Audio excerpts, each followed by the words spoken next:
नमस्कार बंधुरा आपनादेर सकलके जानाई आमार यूट्यूब चैनेले आरो एकबार अनेक अनेक स्वागत। आशा करछि भगवान श्रीकृष्णेर आशीर्वादे आपनारा सकले भालो आछेन एबं सुस्थ आछेन। बंधुरा भगवान श्रीकृष्ण स्वयं बोलेछेन मानुषदेर एई पाँचटी जिनिस कखनोई काउके देওয়া उचित नय, कारण एई जिनिसगुलो दिले बाड़ीर लक्ष्मी बाड़ी छेड़े चले जाय। बंधुरा आमरा छोटोबेला थेकेई एटा शुने आसि जे भालो जिनिस दान करले भालो फल प्राप्ति हय। भगवान श्रीकृष्णेर अनुसारे जे जीवने भालो कर्म करेছে সে ভালো ফল নিশ্চয়ই পাবে, কিন্তু কিছু জিনিস বন্ধুরা কখনোই কাউকে দেওয়া উচিত নয়, নাহলে কিন্তু জীবনে নেমে আসবে ঘোর অন্ধকার, আপনার সংসার ছিন্ন ভিন্ন হয়ে যাবে। এমনটাও হতে পারে যে আপনার পরিবারে কারোর অকাল মৃত্যুও হতে পারে। তাই বন্ধুরা জীবনে সর্বদাই সুখ শান্তিতে থাকার জন্য এই জিনিসগুলি আমাদের সর্বদাই মাথায় রাখা উচিত। তাই আপনাদেরকে অনুরোধ করছি ভিডিওটা সম্পূর্ণ দেখার আর সকলের সাথে একটু শেয়ার করে নেবার, যাতে তারাও এই কাজগুলো না করে। বন্ধুরা গরুড় পুরাণ অনুসারে কিন্তু এই পাঁচটি জিনিস যেগুলো আজকে আপনাদেরকে বলবো সেগুলো কিন্তু ওতপ্রোতভাবে মা লক্ষ্মীর সাথে জড়িত রয়েছে। তাই যার জীবনে মা লক্ষ্মীর আশীর্বাদ থাকে তার কখনোই ধন সম্পত্তি মান সম্মানের আর সুখ শান্তির অভাব হয় না, কিন্তু যার জীবনে মা লক্ষ্মীর কৃপা থাকে না তার জীবন অত্যন্তই কষ্টদায়ক হয়। তাই আপনিও বন্ধুরা মা লক্ষ্মীর সাথে সম্পর্কিত এই পাঁচটি জিনিস কখনোই কাউকে দেবেন না। এক নম্বর হলো মহিলাদের ব্যবহার করা গয়না ও গোপন বস্ত্র। বন্ধুরা গয়নাকে কিন্তু মা লক্ষ্মীর প্রতীক মানা হয়, আর এই জন্যই গয়নাগাটি কেনার পর আমরা মায়ের চরণে ছুঁয়ে তারপরে সেটা ব্যবহার করি। আর আপনারা হয়তো সকলেই জানেন যে বাড়ির মহিলারা হলো মা লক্ষ্মীর প্রতিরূপ, তাই তাদের গয়না কখনোই কাউকে পরতে দেওয়া বা বিক্রি করা উচিত নয়, বিশেষ করে পায়েল মঙ্গলসূত্র ও বিছা।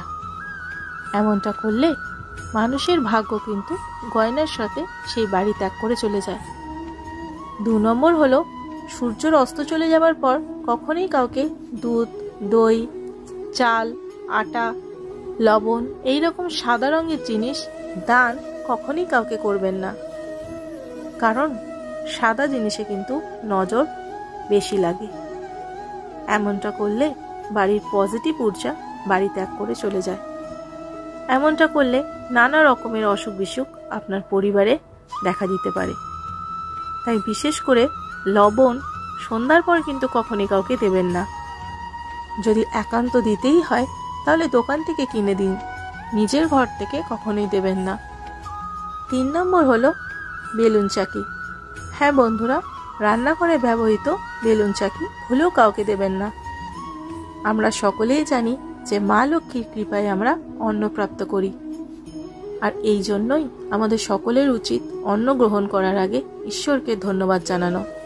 কিন্তু যদি আপনি এই সমস্ত জিনিস অন্য কাউকে দিয়ে দেন তাহলে এই সমস্ত জিনিসের সাথে মা লক্ষ্মী আপনার বাড়ি ছেড়ে চলে যেতে পারে। ৪ নম্বর হলো ঝাড়ু।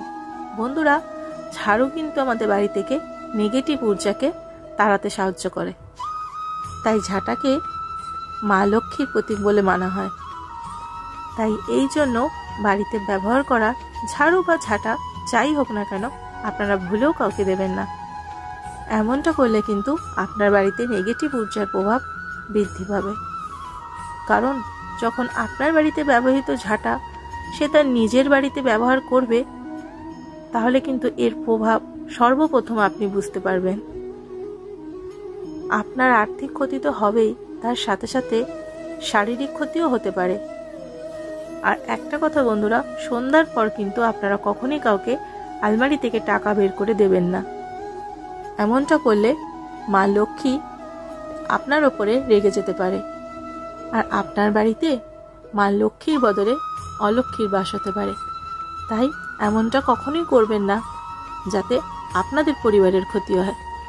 তাহলে আজকের ভিডিও আমি এখানেই শেষ করছি বন্ধুরা। আশা করছি ভিডিওটি আপনাদের ভালো লেগেছে। ভালো লাগলে কমেন্টে ভগবান শ্রীকৃষ্ণের আশীর্বাদ পেতে অবশ্যই লিখবেন জয় শ্রীকৃষ্ণ, হর হর মহাদেব। ধন্যবাদ।